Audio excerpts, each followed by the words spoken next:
Welcome to McPlum, simple solutions served daily. You begin now, power down the phone and remove the case.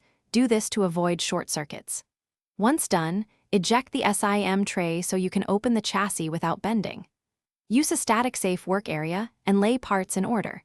This prevents lost screws. You'll need precision screwdrivers and a plastic pry tool to start separating the rear or front assembly.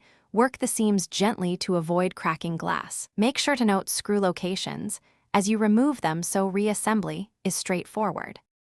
With the housing open, disconnect the battery to prevent shorts. This is critical.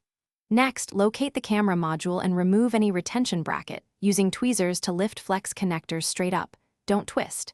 If the module is misaligned, reseat it and secure the bracket. Clean the lens and surrounding area with a microfiber and controlled air to dislodge dust. If the flex cable is damaged, replace it.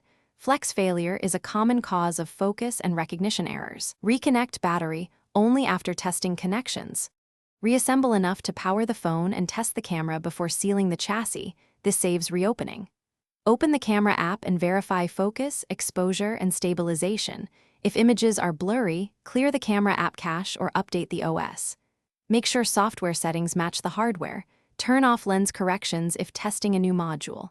If problems persist, replace the camera module or consult a repair shop.